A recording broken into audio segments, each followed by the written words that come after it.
Ibu Bapak saudara sekalian, selamat siang. Terima salam damai dari saya, Namo Buddhaya. Senang sekali kita bisa berjumpa hari ini dan satu kesempatan baik kalau kita bisa berjumpa di sini karena setiap dari pertemuan kita adalah bukan karena kebetulan, tapi mungkin karena kita sudah menjadi hubungan karma kita sehingga kita bisa berkumpul dalam ruangan ini. Nah, oleh karena itu Ibu Bapak saudara sekalian, supaya tidak panjang lebar karena hari ini saya bukan pembicara, biasa saya jadi pembicara, jadi hari ini saya bantu moderator. Biasa jadi motivator, sekarang moderator. Besok jadi provokator. Oke, mari kita lihatkan profil dari Bante Gunasiri.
Baik Ibu Bapak saudara sekalian, kita tahu tema kita adalah tamu yang datang dan pergi.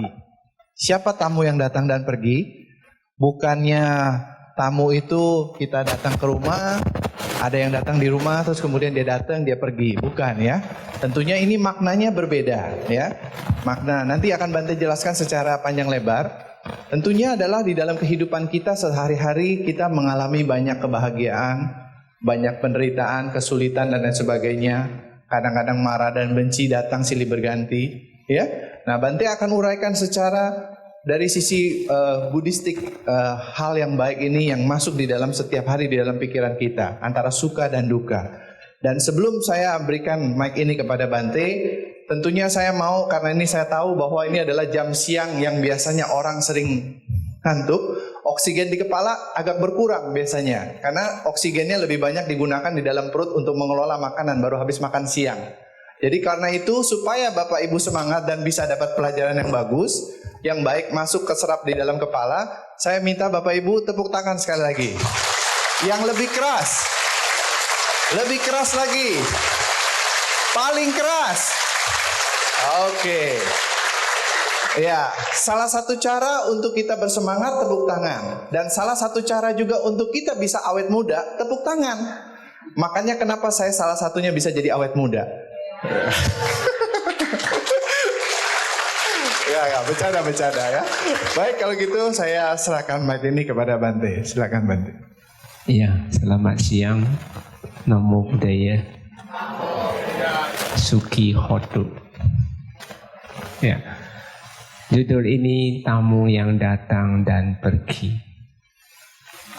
Tamu di sini, kata tamu ini memiliki arti unik di sini, artinya pengertian yang tersendiri. Dia tidak bersamaan dengan pengertian pada umumnya. Tamu di sini bukan bermaksud tamu yang datang berkunjung ke rumah kita. Tapi tamu ini datang berkunjung ke kesadaran kita atau mental kita ini dalam kehidupan sehari-hari, baik detik, menit, dan per jam. Dia selalu berdatangan. Sang Buddha mengajarkan kita semua fenomena hidup atau bentuk-bentuk pikiran yang muncul dalam kehidupan keseharian, detik, menit, maupun per jam ini, dia datang didasari dengan sebab, yaitu karma lampau. Secara garis besar, berarti apapun fenomena hidup yang kita alami ini, semua berdasarkan ada sebab yang itu sendiri. Sekarang kita melihat, kalau tamu yang datang ini, Bante mengatakan tamu yang datang itu berarti bentuk-bentuk pikiran. Jadi tamu yang datang itu adalah bentuk pikiran atau disebut mano atau bentuk pikiran atau buah karma lampau ini, yaitu disebut tamu kita ini, tamu yang datang. Tamu yang datang tentunya, tamu itu kan ada dua jenis, ada tamu yang baik dan juga ada tamu yang tidak baik. Tamu yang baik ini, dia muncul dari hasil buah karma lampau yang pernah kita lakukan, yaitu bentuk perbuatan karma lampau yang kita lakukan yang baik. Dan dia datang sifatnya cuma sementara. Dia juga mengandung sifat awija, ketidaktahuan. Contohnya aja, mungkin Bapak Ibu, besok yang akan terjadi mungkin Bapak Ibu juga tidak tahu. Jadi memang semua bentuk pikiran itu bersifat awija. Dan dia mempunyai sifat dukkha tersendiri. Dukkha jangan disalahartikan. Dukkha artinya seseorang yang terseret atau terbawa atau terkungkung atau terselimuti oleh suatu bentuk-bentuk vipaka karma kita ini. Jadi dia datang karena awija dan sifatnya juga pun bersifat dukkha itu tersendiri. Sekarang kita melihat, memang tamu yang baik ini, dia buahnya biasa membawa berkah yang besar, materi yang berkecukupan, bahkan ketenangan, kebahagiaan. Dia datang dari sana. Mungkin rupawan, lahir dengan kedudukan yang tinggi, mungkin dapat keturunan baik, bisa lahir di surga maupun ya hal-hal yang baik yang Anda alami. Tapi itu semua adalah sifatnya sementara dan dia juga akan berlalu, ya.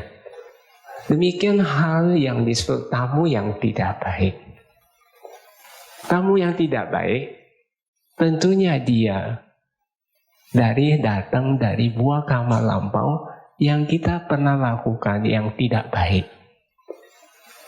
Dan dia sifatnya sama, sementara. Dan dia juga mengandung awija. Kita tidak tahu besok apa, antara kita mati atau kita mendapatkan kecelakaan dan sebagainya. kita tidak tahu. Dan bersifatnya awija. Dan dia duka. Duka di sini terseret. Mungkin terseret contohnya aja ya. Seperti kita melihat ada orang tuanya meninggal. Biasanya dia terbawa, terseret oleh kesedihan yang berlarut-larut. Disitulah yang disebut duka yang dimaksud Sang Buddha. Itu mengakibatkan penderitaan. Demikian tentang suka ini, demikian tentang yang baik itu juga dia akan menyeret seseorang terlena dengan kemewahan dan sebagainya. Ada satu umpama yang sangat bagus sekali, yaitu Bodhisatta. Bodhisatta ketika umur 29 tahun, beliau sudah mendapatkan 4 penampakan. Pada saat beliau mendapatkan 4 penampakan, dalam perjalanan pulang, dia ketemu seorang upasika namanya Kisa Gotami. Kisa Gotami ini meluap-luap kebahagiaannya. Beliau dengan bertemu Bodhisatta, beliau mengatakan, berbahagialah seorang ibu, berbahagialah seorang bapak, berbahagialah seorang istri yang memiliki suami seperti Anda yang bakal calon sama Sang Buddha. Tapi Bodhisatta ini, beliau tidak tersanjung dengan sanjungannya, tapi beliau melihat sisi lain dari mental. Beliau melihat, wah, Kisa Gotami ini penuh kebahagiaan, tapi kebahagiaan dia muncul dari hasil buah karma lampau ini, tentunya diselimuti oleh loba dosa moha. Pada saat sementara beliau belum terlihat hal dalam mental ini, beliau merasa kebahagiaan ini yang apakah perlu saya cari nibbana? Tapi setelah diteliti ke dalam, ternyata ini kebahagiaan yang bersifat terseret. Maka itu disebut nibbayati. Yaitu nib itu kebahagiaan. Kebahagiaan dari hasil buah karma lampau yang diselimuti oleh loba dosa moha ini. Kalau yang tidak baik, tamu yang tidak baik itu, kalau dalam bahasa Pali itu disebut dukbayati, yaitu penderitaan dari hasil perbuatan lampau yang tidak baik. Tapi tentunya terseret oleh loba dosa moha juga keduanya ini. Jadi ini dukbayati ya, seperti Dante sudah uraikan kepada Anda tentang hal-hal ini. Nah, sekarang baik kita tinjau lebih dalam lagi. Tamu yang datang ini, Sang Buddha mengatakan, dia memiliki 3 sifat. Sifat pertama, dia itu pemimpin. Yang kedua, dia itu pelopor. Yang ketiga, dia itu pembentuk. Pemimpin di sini artinya, ia yang memimpin, atau ia yang memandu, atau ia yang mengepalai. Jadi setiap apapun kita tindakan, pasti dia dahulu, dia memimpin dulu.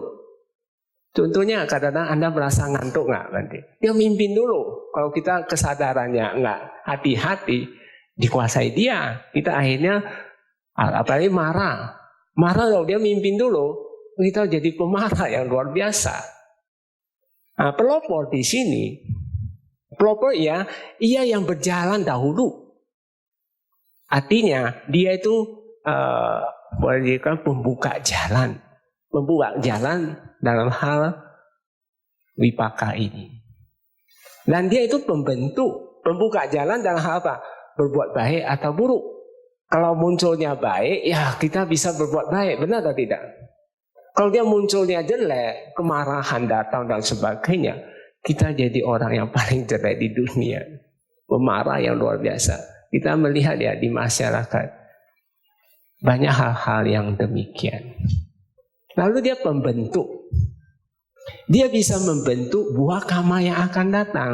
Dia bisa membuat buah bentuk karma yang baik atau buruk, maka itu sebenarnya tamu yang datang ini baik dan buruk, dia mempunyai 3 sifat tersebut.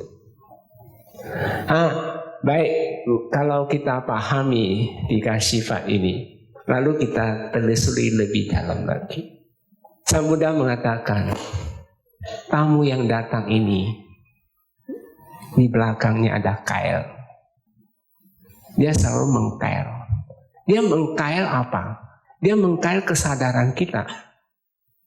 Dia selalu kail kesadaran kita. Kalau kesadaran kita nggak tinggi ya, dikail dibawa sebentar, sok langsung. Nggak percaya, coba rasa ngantuk datang itu gimana? Kalau Anda nggak punya pengalaman lenyapnya ngantuk di meditasi, kamu kewalahan pasti. Termasuk kalau nafsu seksnya datang. Kenapa terjadi di masyarakat terjadi perzinahan dan sebagainya yang melanggar sila itu sebagainya? Karena dia memimpin itu. Dia mengkail kesadaran kita. Tapi bagi orang yang sadar, yang bisa mengarah kesadarannya, mengikis dia bisa terbebas dari cengkraman tersebut. Hanya dengan menyadari catat, dia baru bisa. Sebenarnya Buddha selalu mengatakan pada kita, kesadaran kita ini adalah majikan, tuan rumah. Jadi sebenarnya kita mampu kan? Kita tuan rumah kok. Tapi bagi orang yang bisa mengarah kesadaran melenyapkan dia ini, kata Sang Buddha, bagaikan bayangan-bayangan badan selalu mengikuti badannya. Artinya, kalau Anda mampu melenyapin dia, kebahagiaan selalu menyertai Anda. Sekarang kita tinjau dari sisi kesadaran dan kehendak. Sebenarnya kesadaran kehendak ini berpasangan. Kalau dalam bahasa Pali, yaitu cita dan cetasika. Bante menggunakan pakai bahasa Pali. Karena lebih autentik, ya, lebih bisa dimaknai, pahami. Memang Bante secara pribadi menyesal. Sebagian orang mau berusaha menghapus bahasa Pali. Sebenarnya keliru besar, itulah kemunduran. Karena bahasa Pali itu bahasa mental. Dia tidak bisa seperti bahasa Indonesia.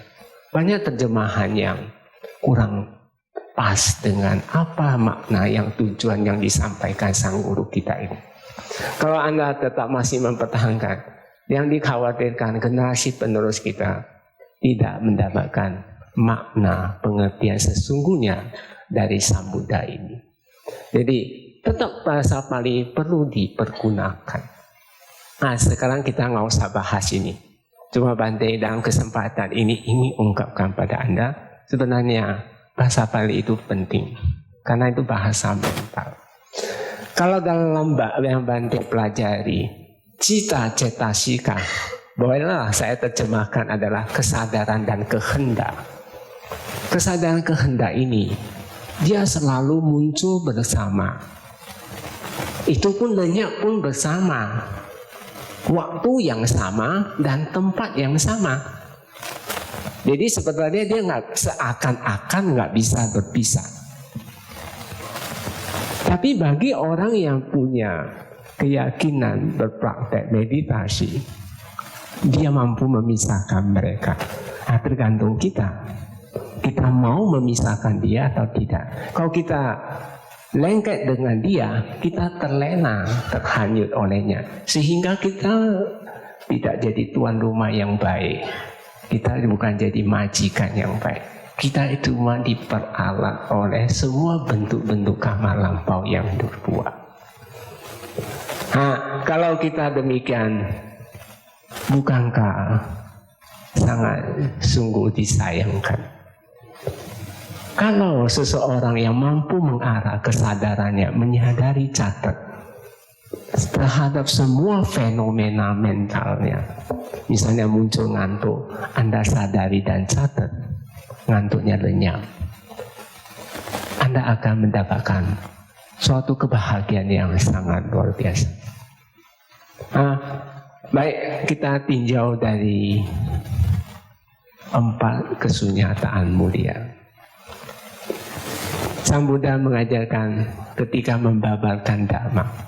Pertama-tama kali beliau memutar roda Dhamma. Kesunyataan pertama dan kedua,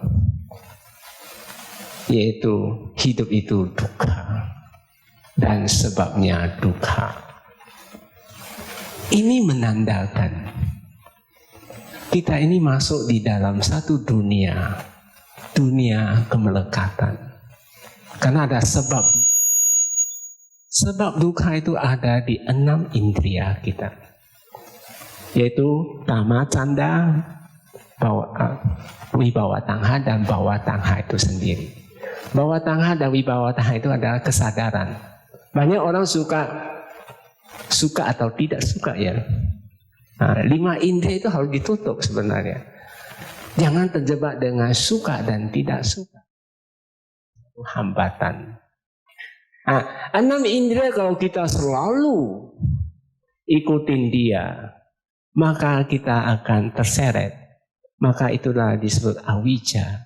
Itulah sumber dukkha itu. Maka itulah sumber dukkha. Jadi kita melihat sebenarnya kita ini kan tuan rumah. Kesadaran kita tuan rumah. Kalau kita mampu mengarahkan dia, berarti dia bisa lenyap. Sudah pun semua bisa mampu punya. Asal kita ada kemauan. Kemauan apa? Kemauan melaksanakan kesunyataan ketiga dan keempat ini. Yaitu satu jalan mulia berunsur 8 sebagai kesunyataan 4. Kalau yang kesunyataan ketiga ya lenyapnya dukkha. Dia itu mampu lenyap asal kita berpegang pada satu jalan mulia berunsur 8. Mungkin bisa dipahami ya. Nah, inti dari ajaran Buddha itu satu jalan mulia berunsur 8. Kalau kita mau bebaskan ini, tentunya kita sendiri harus memiliki dan menjadi suatu kebutuhan dalam kehidupan hari-hari. Yaitu satu jalan mulia berunsur 8. Kalau kita tidak memiliki, tidak berusaha untuk ke sana, tentunya nggak bisa. Nah, sekarang kita melihat kalau kita waktu begitu cepat berlalu. Ya, kalau kita bukan dari sekarang untuk menyadari dan catat semua fenomena, tentunya akan lewat begitu cepat. Demikian tamu yang datang ini, dia akan berlalu. Kalau dia akan pergi, kalau kita bisa menyadari dan catat semua fenomena-fenomena tersebut. Kalau kita tidak berusaha, tentunya kita tidak bisa mendapatkan manfaat. Contoh yang sangat sepele, Bante kasih masukan pada Anda. Cobalah dalam kehidupan sehari-hari, kita melatih lenyapnya mental dulu. Tapi fisik juga penting ya. Tapi banyakkah orang kalau duduk suruh bersila, ngelus fisik. Coba sekarang yang sangat simpel aja. Mulai dari latih yang simpel. Contohnya, kalau ada keinginan dalam hati ingin kencing, di situ sebenarnya ada kilesa. Cuma banyakkah orang tidak teliti sedemikian. Jangan pergi kencing coba. Anda latih sendiri. Ingin kencing sudah muncul. Wah, jangan dulu. Pergi Anda cari mermata sebentar. Anda perhatikan postur badan duduk. Langkah pertama begitu dulu. Catat ingin. Sampai keinginan kencing udah enggak lagi. Baru pelan-pelan Anda jalan ke WC. Anda kencing. Nanti dia lenyap. Demikian hal soal ketika ingin makan. Ingin makan juga suatu keinginan. yang mengandung kilesa itu. Jangan pergi makan dulu. Kamu lihat aja, banyak yang ingin makannya. Wah. Waduh, itu loba udah muncul. Dia nggak sadar, padahal dia udah terbawa oleh loba. Tapi nggak akan muncul bahagia. Bapak Ibu, saudara-saudari ya, jangan remehkan hal-hal yang praktek kecil ini. Tapi kalau Anda bisa berhasil, satu kilesa kalau kita mampu lenyap, dia bisa muncul satu kepuasan hati bahagia yang begitu murni. Dan dia bisa bertahan 4 jam. Bagi yang sudah pernah ikut Bhante Retreat, harusnya dia akan mengakuinya. Ketika Anda memang bukan hanya dalam kehidupan hari-hari, tapi Anda harus duduk juga. Karena fisik juga pasti rusak kan.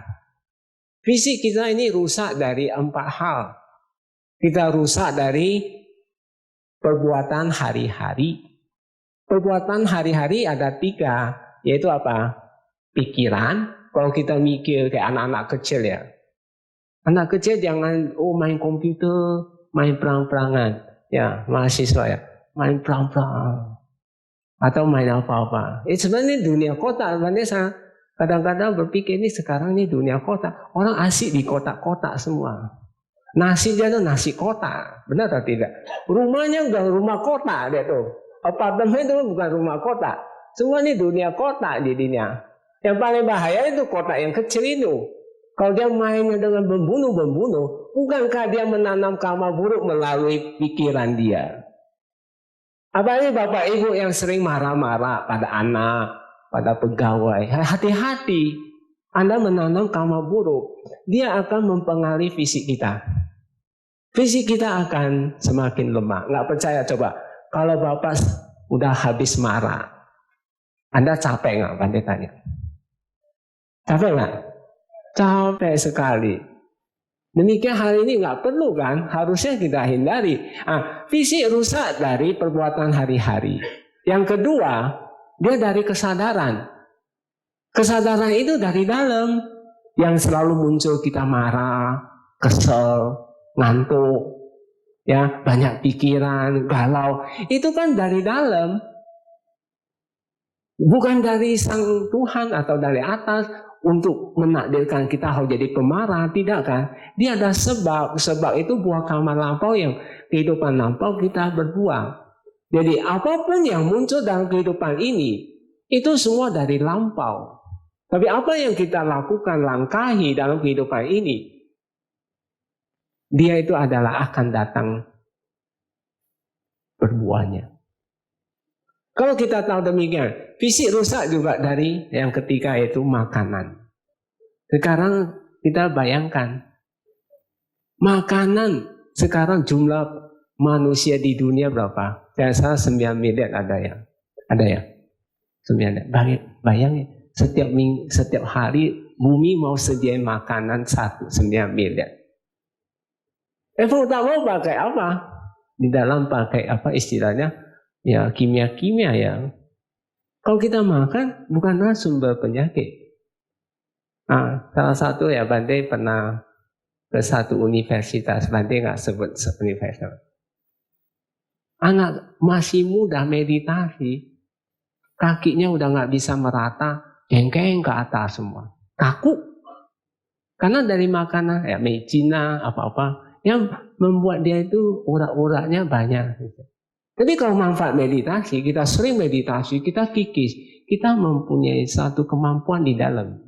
Jangan remehkan meditasi ini. Dia sangat mempunyai kekuatan yang bagus sekali untuk diri kita mencapai bahagia ini. Yang keempat, dia rusak melalui cuaca, suhu badan, panas dan dingin. Terlalu panas pun tidak baik. Terlalu dingin pun untuk fisik juga tidak bagus. Jadi harus keluar keringat juga. Jadi meditasi sebenarnya olahraga, Bante saran Anda. Jadi kalau meditasi, kalau Bante meditasi, keringatnya keluar semua. Bukankah itu olahraga juga? Sebenarnya banyak orang salah paham. Olahraga. Kalau bahasa Pali, raga itu sebenarnya nafsu. Supaya kita olah nafsu. Orang pergi olahraga, jogging itu katanya olahraga. Ngantuk pergi olahraga dan sebagainya ya. Tadi kan moderator bilang supaya nggak ngantuk, sedikit tepuk tangan. Ini olahraga juga. Tapi raga yang di sini sebenarnya itu mental. Jadi kalau kita meditasi, melenyapkan sakit sampai lenyap, keringat keluar, sehat. Itu saya kasih masukan. Benar. Ini lihat Bante sehat kan? Sehat nggak? Sehat kan? Hasil meditasi. Benar nggak? Ini Anda bisa buktikan.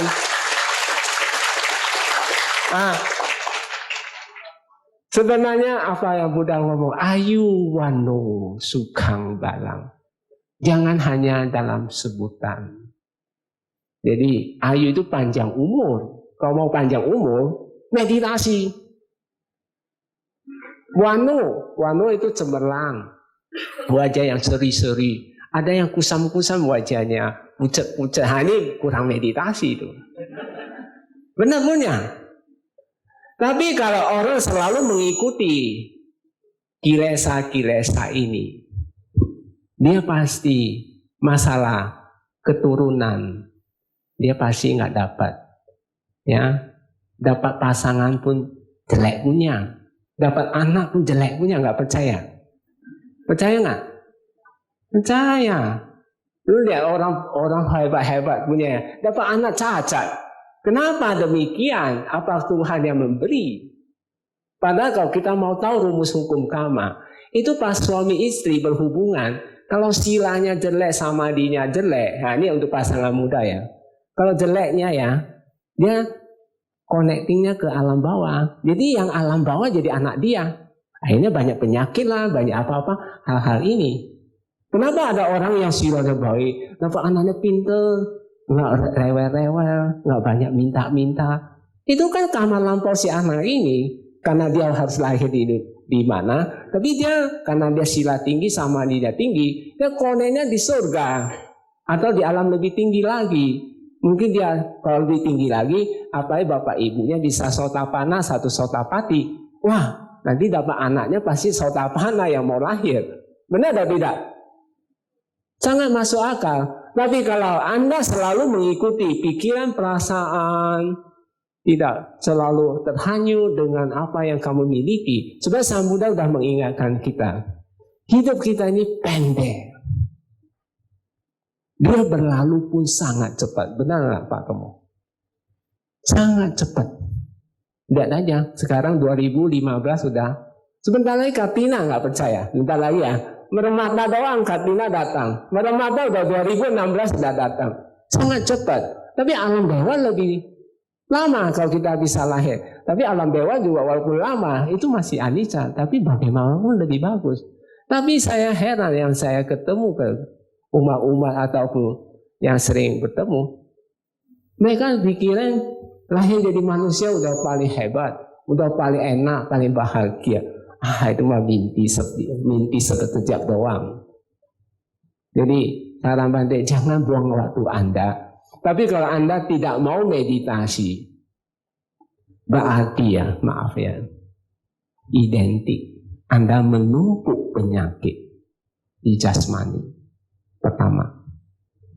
Kedua, Anda cuma menunggu hari tua, sakit, dan mati.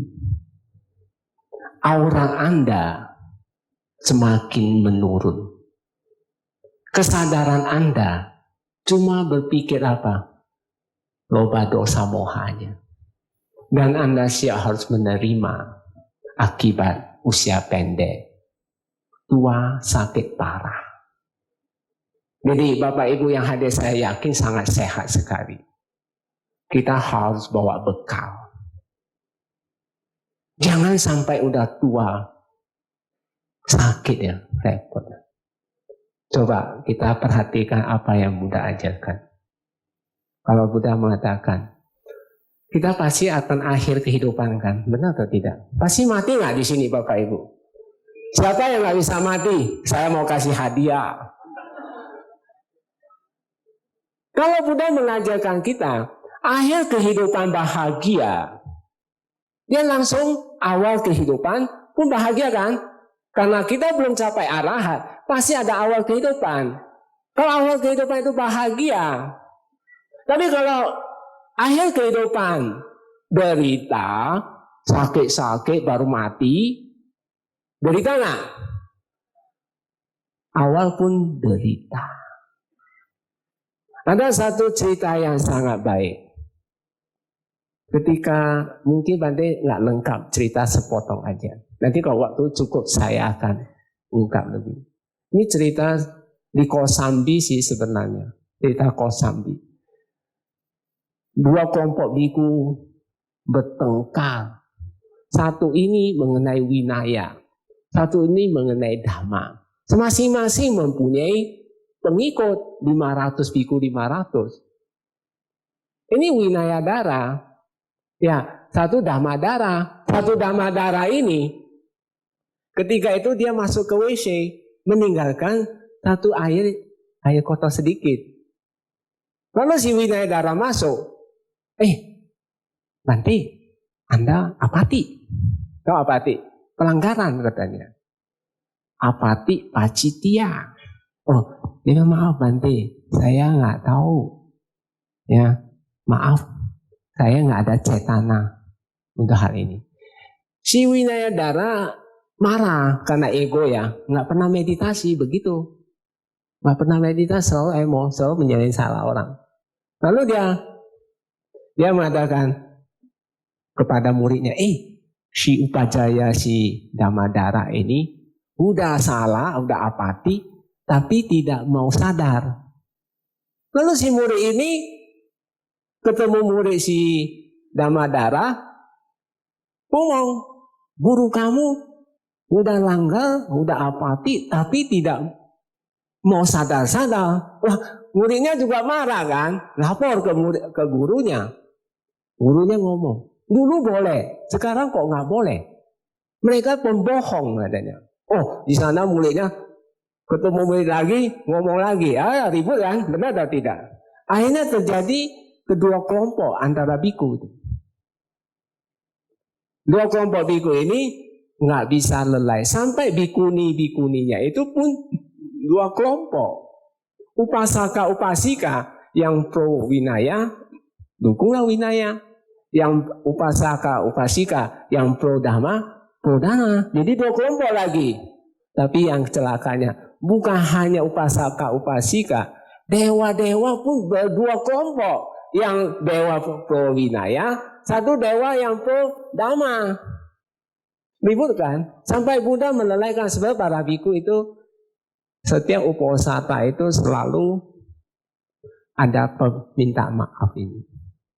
Tapi nggak bisa selesai masalah. Waduh, saling ngotot berpegang, nggak boleh. Akhirnya satu upasika menganjurin Buddha, jangan ganggu ketenangan Buddha.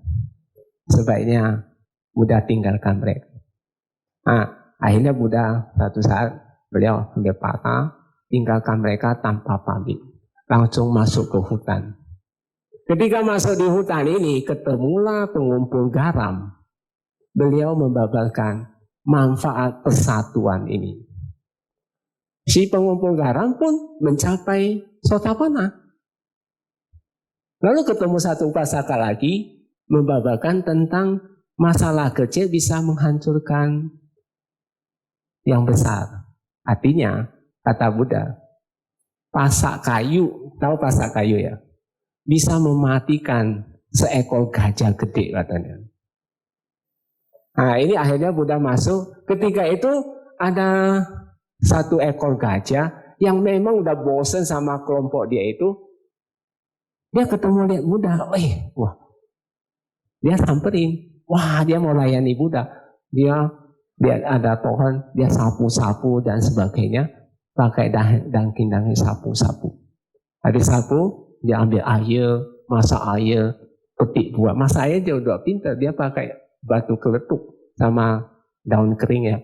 Ditutup-tutup. Dia dicakul api dengan gadingnya. Si gajah ini hebat banget. Hebat. Luar biasa. Tapi sebenarnya binatang juga. Dia sebenarnya nggak beda dengan manusia sebenarnya. Karena dia juga hasil karma jelek dia aja jadi binatang, benar atau tidak? Jadi sebenarnya dia juga ngerti, dia bisa mengabdi. Jadi dia layani dengan baik ini. Ada seekor kera di dahan, dia lihat, si gajah ini melayani Buddha. Kalau demikian saya mau melayani juga. Dia petiklah itu bekas sarang tawon yang udah ditinggal tawon. Tadi madu ya. Madu itu dia petik, dia dana ke Buddha. Ketika dia turun ke bawah, dia dana ke Buddha. Buddha menerima. Tapi Buddha taruh di meja, nggak makan. Dia di atas melihat, kenapa Buddha nggak mau makan? Dia turun lagi melihat. Ternyata madu itu punya telur kecil. Lalu dia pakai kayu, dia bersihin telur ini. Lalu setelah dia bersihin, dia ambil lagi, tanah lagi. Ketika ditanah lagi ulang, si Sang Buddha makan madunya. Karena dimakan dananya ini, si kera ini muncul nibbaya-ati, muncul kebahagiaan yang meluap-luap. Dia naik ke pohon, ke ranting kanan, ranting kiri dan sebagainya. Dia juga karma buruk. Berarti dalam keadaan bahagia nggak? Bahagia dia, tapi dia ada karma buruk. Dia kepegang ranting yang lapuk. Di bawahnya ada yang tusukan runcing. Ya kena mati. Nah, kita lihat. Akhir kehidupan bahagia. Awal kehidupan bahagia. Si kera ini lahir di Tawatimsa, mendapatkan istana 100 yojana. Di dalamnya itu ada 100.000 bidadari. Anda bayangkan istananya begitu besar. Hebat ya? Makanya kita kuncinya kehidupan ini pandai aja Bapak Ibu. Cobalah praktek dhamma mulai sekarang. Bagaimanapun kita harus akui, setiap perjalanan apapun membutuhkan bekal. Kalau kita nggak ada bekal, coba. Kalau kita mau ke Bandung atau kemanapun, pasti bawa bekal kan? Demikian perjalanan kehidupan ini, setelah mati ini, kita harus ada satu bekal. Kalau bekal ini, kalau Buddha mengatakan, itulah satu jalan mulia. Sila samadhi panya. Tanpa sila samadhi panya, kita nggak bisa dapat. Nah, jadi sekarang kita lihat. Sila, Bande nggak cerita ini lagi. Cerita yang tadi udah selesai karena waktu udah hampir habis. Kalau akhir kehidupan bahagia, pasti awal kehidupan bahagia. Tapi kelangsungan kehidupan, Bande mau tanya, Anda tahu nggak besok akan terjadi apa? Itu aja nggak tahu, bagaimana Anda tahu awal dan akhir? Berlangsungnya kehidupan, Anda harus memilih. Di antara dua. Pilihan pertama, Anda ikut terlena atau mau milih satu jalan mulia. Kalau Anda memilih satu jalan mulia, ada dua. Yaitu apa? Pertama, berdamai dengan dukkha dulu.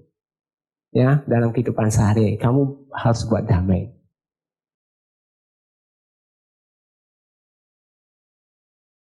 Jadi Anda kalau memilih yang kedua, Anda hal pertama, ada dua hal yang harus diperhatikan. Anda berdamai dengan dukkha Anda dulu. Dan yang kedua adalah bersahabat dengan sukha. Tentunya itu harus berdamai dengan dukkha dulu.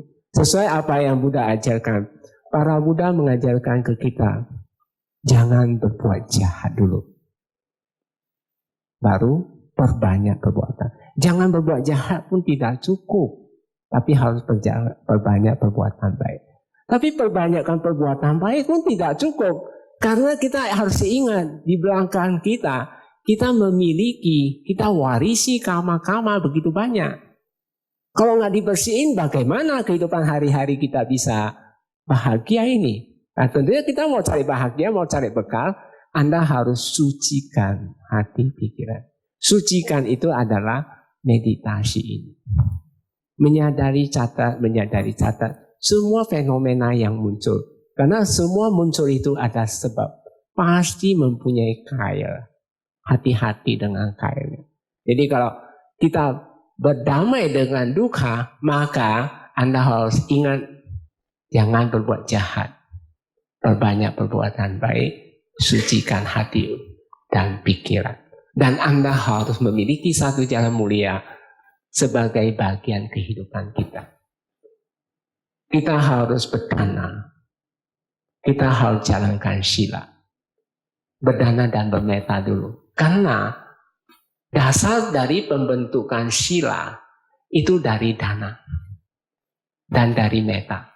Kalau orang suka berdana, pasti tidak melanggar sila kedua. Benar atau tidak? Nggak mungkin dia mencuri lagi ya. Kalau dia mempunyai meta, cinta kasih, pasti tidak melanggar sila pertama, ketiga dan keempat dan kelima. Dia pasti berkurang. Nah demikianlah dasar pembentukan dari sila ini. Kita harus berdana, jalankan sila, jalankan meta, harus bermeta juga. Jadi sehingga sila akan semakin kuat, semakin baik. Lalu kita dukung dengan meditasi. Tanpa meditasi kita nggak lengkap, karena kita sering tiap hari ngantuk nggak? Ngantuk, capek nggak? Bosen nggak? Galau nggak? Selalu. Kalau nggak dilenyapin, gimana? Itu mengganggu kita, nggak akan bahagia. Sedangkan kita mampu lenyapin dia, bahagianya kita akan dapat. Bisa tahan 4 jam. Tapi bukan hanya kalau ingin kencing, ingin makan, itu mental bisa lenyap. Tapi kita juga butuh duduk ya, karena kita fisik kita harus sehat juga. Jadi kita harus duduk. Kalau Bante saran Anda, kalau Anda benar-benar mau sukses, berdamai dengan duka, tempuh 2 jam atau 3 jam. Kalau pertama kali memang sulit, 2 jam sulit ya, nggak apa-apa. Kalau Anda mampu sekali, berikut lagi dia berkurang. Berikut lagi berkurang, nanti badan kita tahu-tahu udah sehat. Kan berdamai sama duka kan?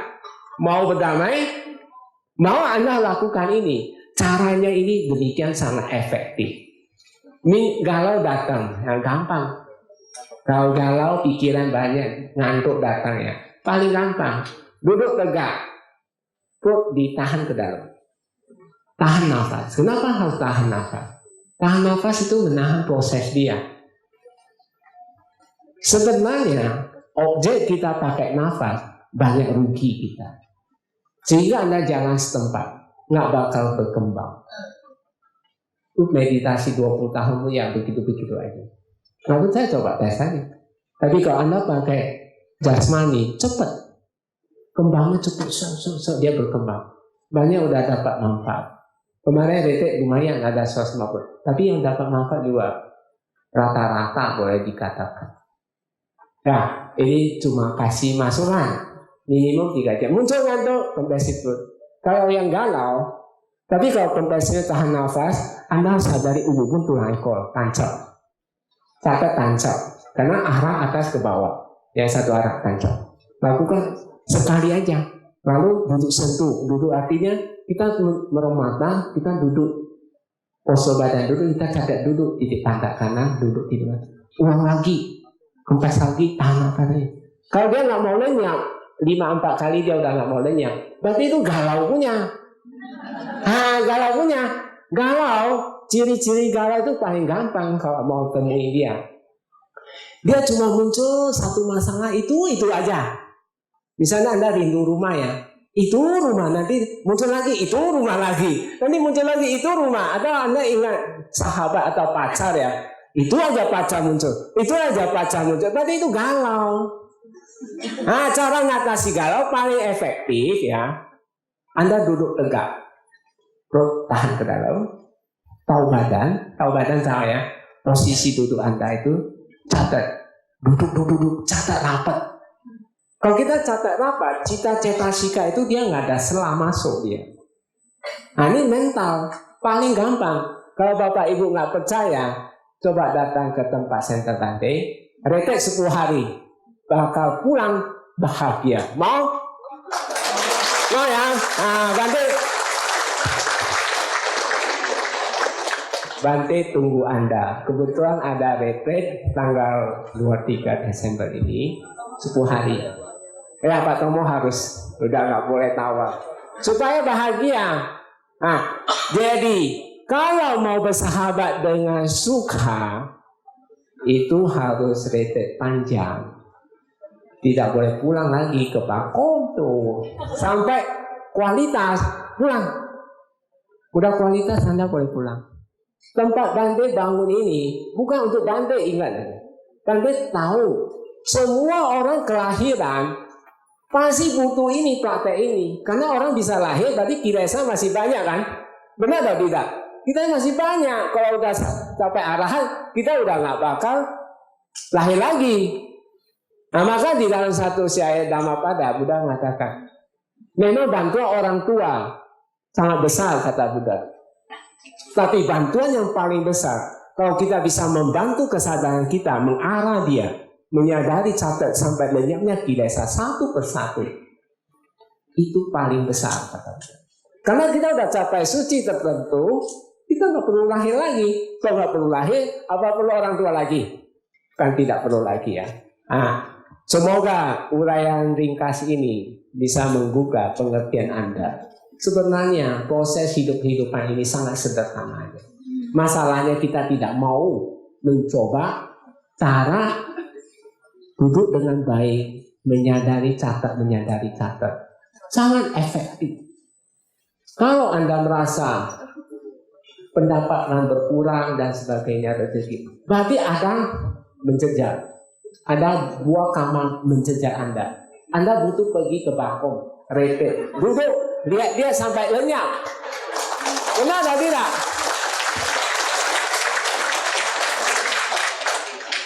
Ini cuma poin-poin penting karena Bante punya cinta kasih aja, terus aja.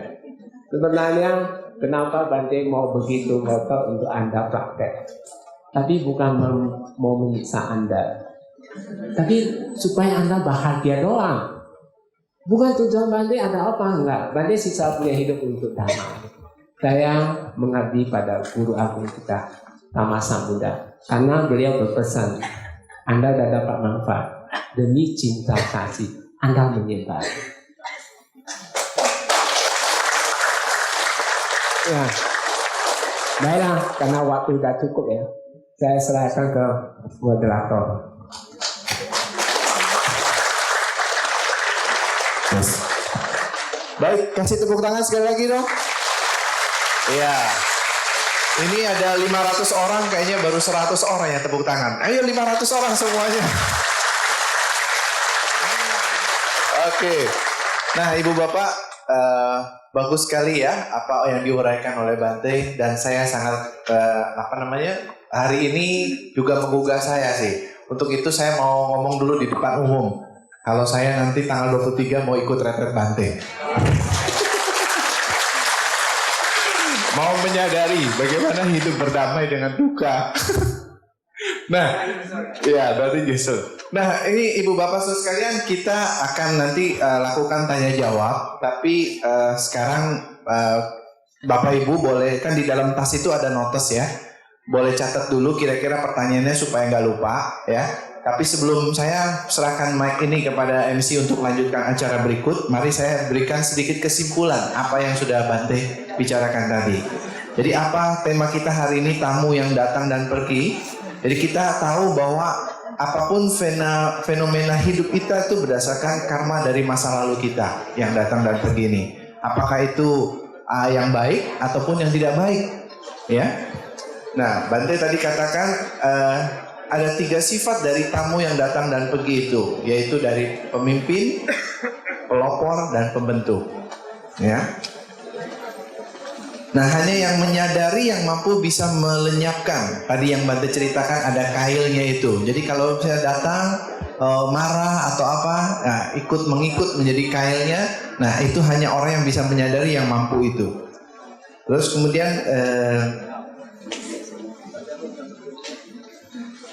Bante juga bicarakan tadi adalah ditinjau dari kehidupan kita yang kita jalankan dari 4 kesunyatan mulia, sebab, duka, dan itu semua ada di dalam inderanya kita, ya. Nah, bagaimana kita menjalankan kehidupan ini untuk bisa mencapai hasil kebahagiaan? Jalanlah yang kita harus jalankan jalan mulia unsur 8 itu dalam kehidupan kita. Ya, nah karena keinginan kita itu sebetulnya kilesa. Ya, kilesa-kilesa inilah yang harus kita habis kikis untuk hilangkan dari keinginan itu. Nah, begitu juga dengan fisik. Bante tadi uraikan dengan sangat bagus ya. Jadi fisik kita itu akan mengalami kemunduran.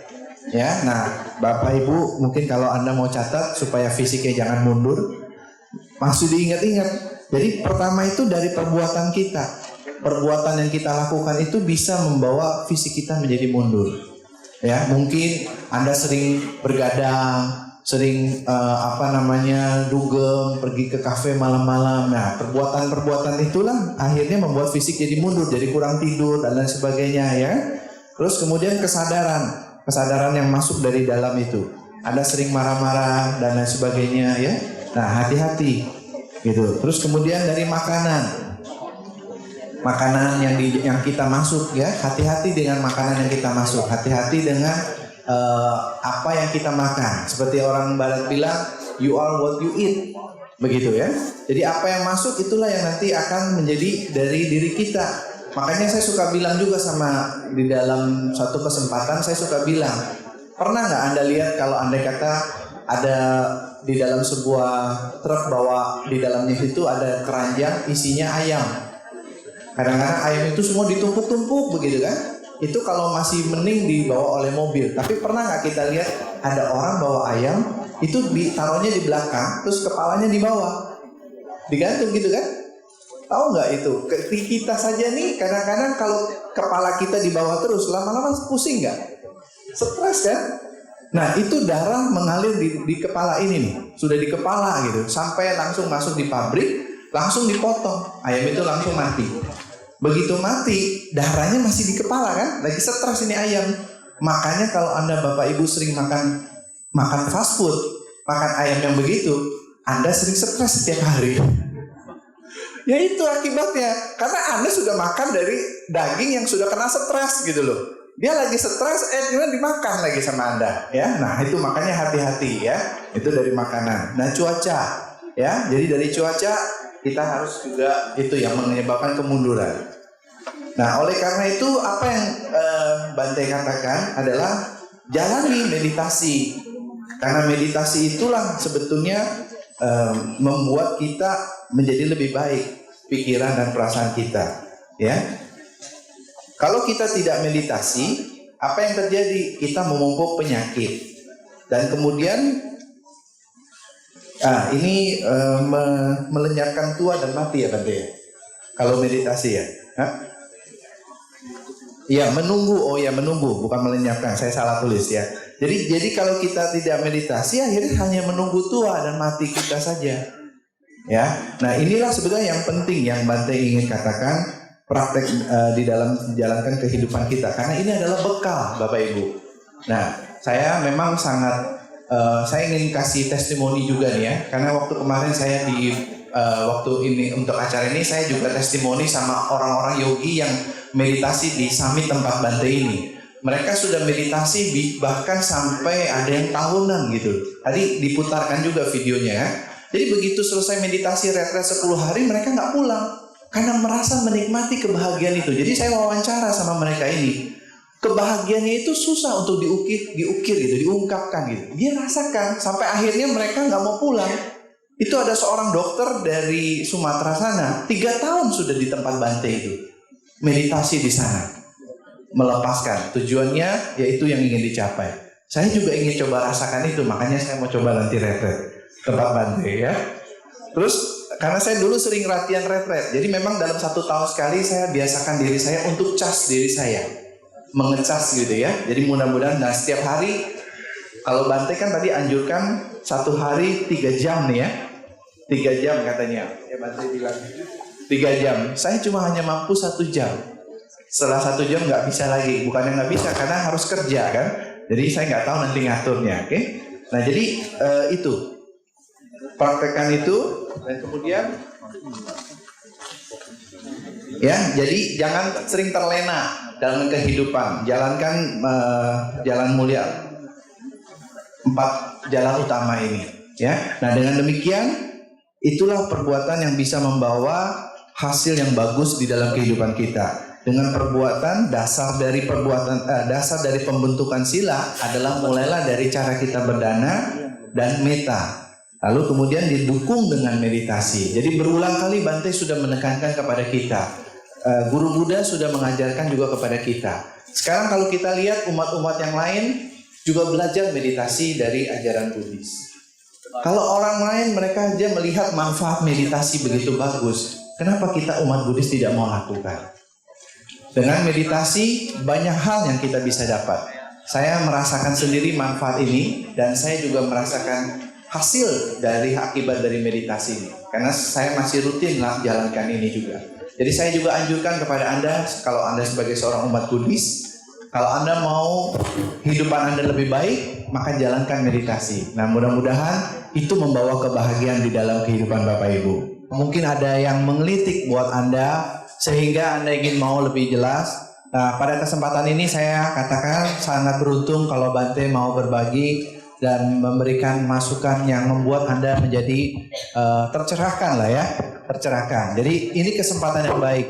Dan tema hari ini saya rasa inilah fenomena kita dalam hidup yang kita jalani sehari-hari. Setiap hari kita bisa menerima banyak mungkin suka, duka dan lain sebagainya. Nah, bagaimana kita mau mengatasi kehidupan kita ini? Hari ini Anda ketemu dengan Bante Gunasiri yang sangat mumpuni, mampu menjawab apa yang mungkin Bapak Ibu rasakan. Oke, saya mau berikan dulu kepada orang yang mau nanya langsung. Ada? Ya. Selamat siang, Bante Gun, nama budaya. Saya Kenny dari Kelapa Gading. Mau nanya Bante, kan saya udah pernah ikut retret, baru kemarin pulang. Terus aku dengar banyak pengalaman orang ikut meditasi vipassana tuh dengan berbagai teknik. Padahal aku cuma baru belajar dari Bante Gun dengan struktur jasmani.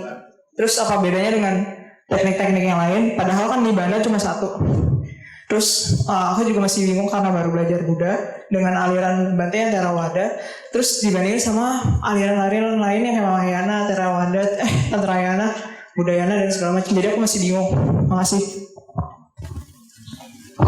Oke, Kenny, kelihatannya kamu lapar ya, ngerocos cepat banget. Bercanda ya.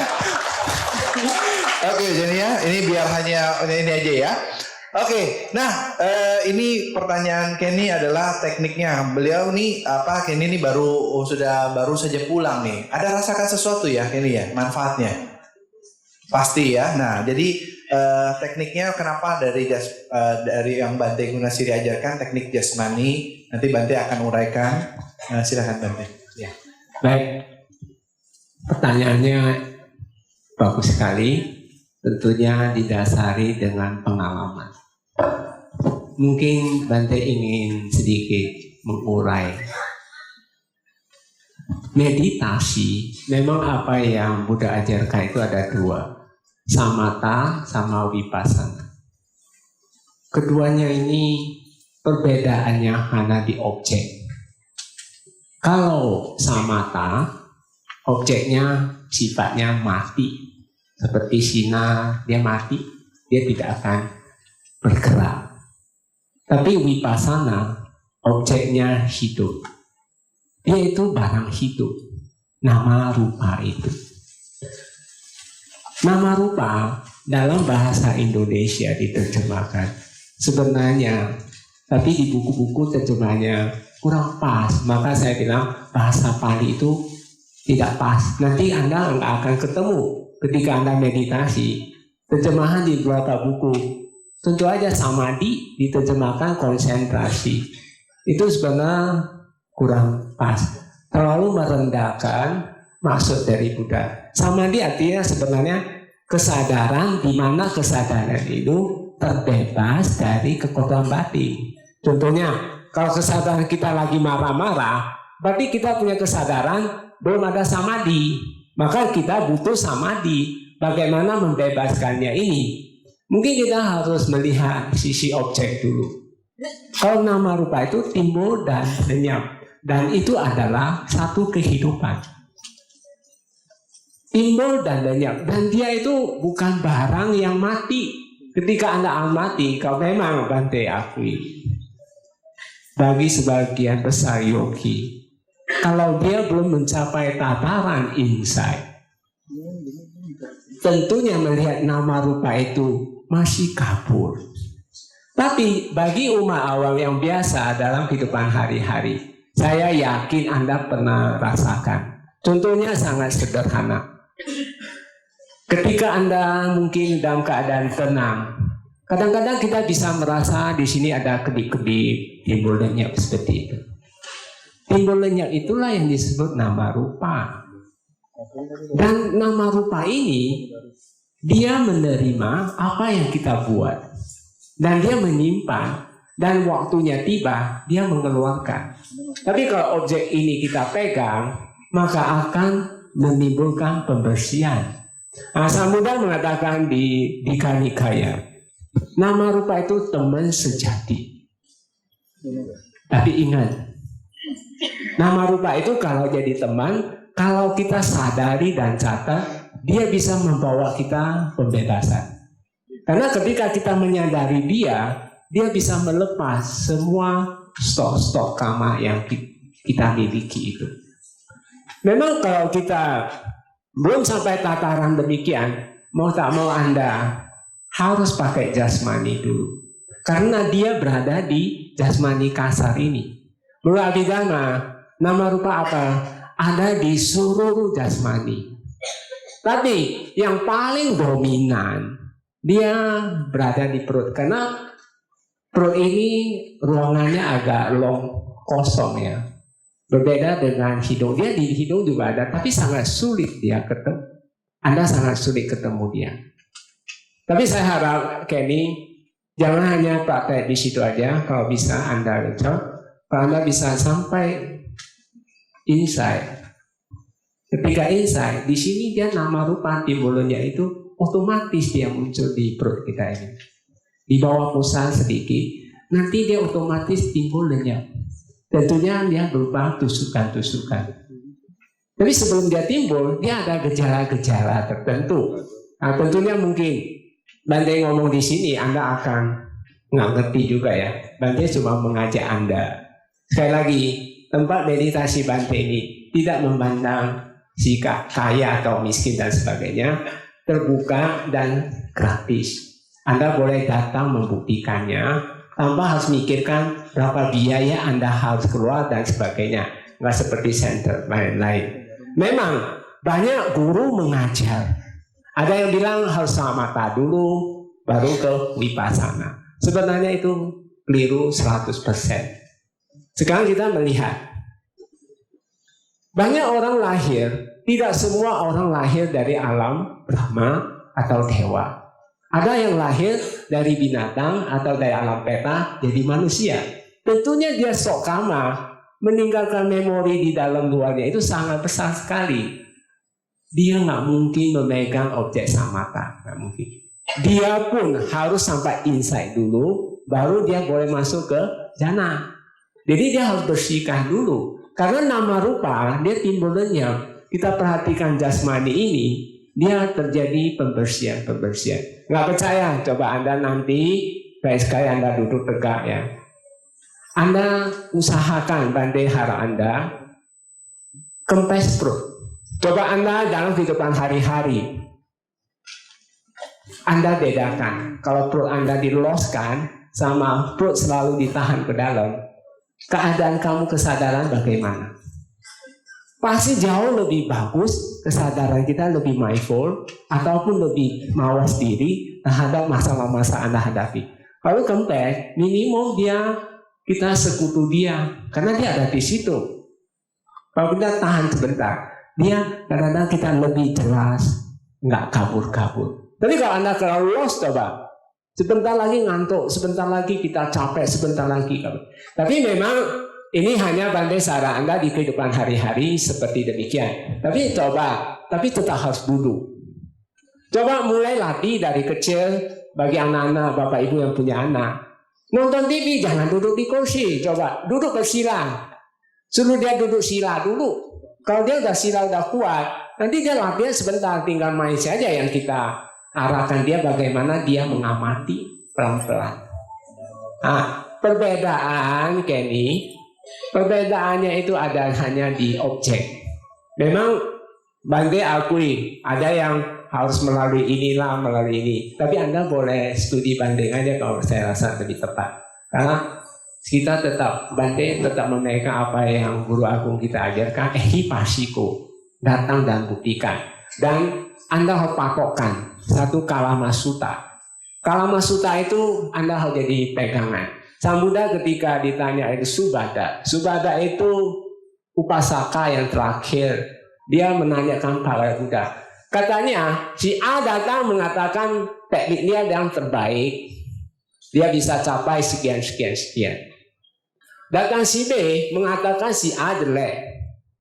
Dia nggak bisa, saya yang paling baik. Datang si C, dia jatuhkan si A dan si B. Dia mengatakan dialah yang terbaik.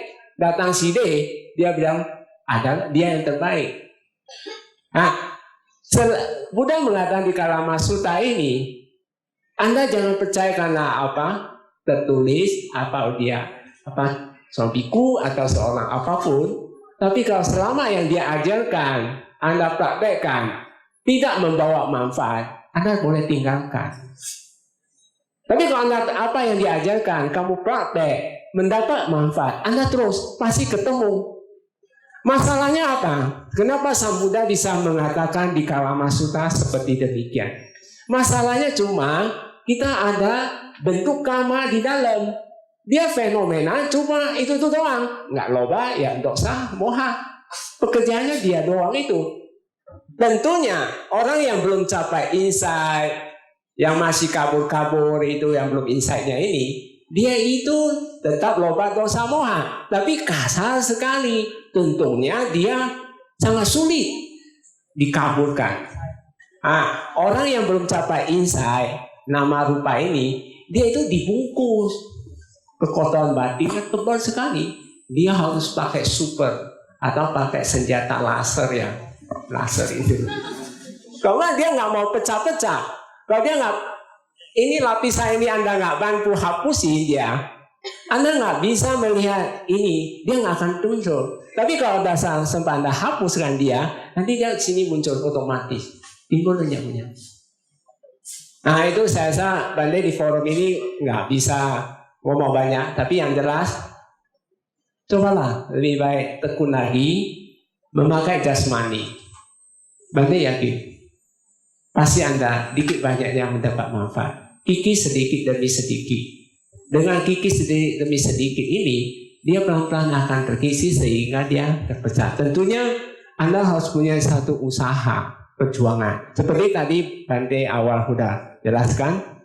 Sebenarnya dia itu mempunyai kail. Ketika dia kail datang, kesadaran kehendak. Kehendak ini kan buah karma lampau. Tapi kalau kehendak ini selalu narik kita jadi bodoh. Nah sekarang kita berjuang karena kita majikan kan, kesadaran majikan. Harus kita usahakan memegang satu objek. Ya objeknya jasmani. Karena di sini ada nama rupa. Kalau Anda pegang hidung, ya namanya hidung, itu namanya kalau Anda pelajari di Abhidhamma, cita witi. Proses pikiran. Kalau Anda melek mata, itu panca dwara wiki yang berproses. Dia akan muncul cita upada 14. Kalau di sini muncul kusala, semua kusala. Kalau dia muncul akusala, semua akusala. Demikian ketika kita tidur, kita melek mata, ketika kita di dalam rahim ibu, mano dwara yang bekerja. Mano dwara kerja, dia cuma cita upadanya 10. Nah, kalau dia muncul kusala, semua kusala. Muncul akusala, semua akusala. Prosesnya 10 kali. Jadi masalah objek saya pikir ini kamu lebih banyak, boleh aja kamu boleh ikutin, tapi coba jangan terjebak aja. Dengan kalau misalnya Anda pakai hidung, tenang bisa. Bante akui tenang. Kenapa? Wipaka itu muncul kusala, kita tenang. Kalau muncul akusala, pikiran banyak, datang, apapun datang, galau dan sebagainya. Itu menandakan wipaka. Kalau wipaka memang ada lenyap, tapi sedikit nggak banyak. Daripada pakai jasmani. Kalau kita jasmani, kalau duduk tegak, kita kempes, kita tahu badan tancap duduk sentuh. Kalau Anda tepat dia, kalau usaha yang kecil-kecil, aku salah yang kecil-kecil, dia bisa buat badan kita tegak sendiri. Badan tahu badan kita jelas sekali. Berarti dia lenyap di dalam. Tapi kalau namanya, pasti kan datang ada yang lebih kuat punya kilesa. Ketika lebih kuat yang datang, ya kita pasti dia muncul di fisik atau muncul di pikiran cuma 2 doang. Nah, kita atasi dia. Hal yang sepele yang banyak ajarkan di Bakom ini ya demikian diajarkan dan banyak yang mempraktekkan udah dapat manfaat. Itu aja yang Bante sebutkan. Saya Bante tidak menyebut nama-nama, tapi yang jelas masalah teknik. Saya kembalikan kepada yoginya. Dia harus bisa memilih dan dia bisa studi banding dulu. Daripada kita otot saya yang terbaik, kamu yang jelek dan sebagainya, saya Bante kurang fair. Bante cuma mengundang Anda, apa salahnya Anda mencoba apa yang Bante ajarkan dengan jasmani ini, bisa nggak dapat menghandapan? Bante memang tetap kembali ke mahasi, nanti ke perut juga. Cuma Bante mengajak Anda supaya relax dulu, kikis itu dulu. Nanti udah Anda mampu, udah nggak muncul sakit, pikiran udah nggak muncul lagi, udah nggak ada apa-apa lagi. Buka gudang, perut ini gudang kita, tinggal kita buka muncul apa? Mati lagi. Jadi seorang yogi maupun Anda dalam kehidupan hari-hari, paling penting itu kita jangan mencari. Dan yang kedua, jangan menunggu. Ada orang duduk meditasi, merem mata, tapi dia menunggu apa yang muncul, itu salah. Harusnya dia aktif jasmani dulu. Bersekutu dalam murah. Kalau ada kilesa kecil, dia lenyap di dalam. Lebih manfaat. Kalau kamu nunggu, sebentar lagi kamu dibabas dia. Nggak percaya? Ngantuk ya, cepat membabaskan orang. Ketika ngantuk datang, nggak 5 menit langsung ke tancap. Benar atau tidak? Bante tanya. Karena nggak ada kewaspadaan. Dan ingat, kilesa itu dia akan berubah wujud menjadi kehendak. Hati-hati di dalam kehendak Anda apapun. Dalam kehidupan hari-hari ada kehendak. Coba mulai menyadari sebentar jasmani Anda. Supaya dia lenyap. Dan tadi kan Bante udah bilang, kalau Anda mampu lenyapin satu kilesa atau ingin kencing aja, atau ingin makan, atau ingin apapun, coba kamu lenyapin dia. Bahagia bisa tahan 4 jam. Ketika Anda, maaf aja ya, 4 jam kita bertahan. Tahu-tahu 2 jam dapat kecelakaan, pesawat jatuh, tahu-tahu Anda di pesawat. Bahagia. Berarti kita mati, akhir kehidupan bahagia nggak? Masih bahagia kan? Mati nggak apa-apa, masih surga. Kalau nggak surga manusia. Benar atau tidak? Setuju nggak? Jadi makanya setiap hari harus meditasi. Karena setiap hari kita, saran Bante kalau Anda mau perjalanan pesawat, takut pesawat jatuh, sebelum naik ke pesawat duduk dulu, sampai sakit, sampai lenyap dulu. Lenyap dia kan bahagia ya. Udah naik ke atas, duduk. Tapi pesawat sebenarnya di pesawat bisa meditasi. Tapi kalau di kereta kan agak sulit. Mau tak mau pakai jasmani aja. Tak 1, tak 2, tak 3, kamu sibuk di situ aja udah cukup. Daripada kita mau lihat perut atau dia ini, dia agak sulit memang. Kalau di pesawat gampang. Kalau Bante selalu di pesawat, selalu duduk meditasi. Karena Bante punya prinsip, kalau kita bahagia, takut jatuh, ya jatuh udah, nggak apa-apa. Minimum bisa manusia atau dewa, tapi nggak jatuh ke bawah kan. Tadi Bante udah urai, ingat, akhir kehidupan harus bahagia.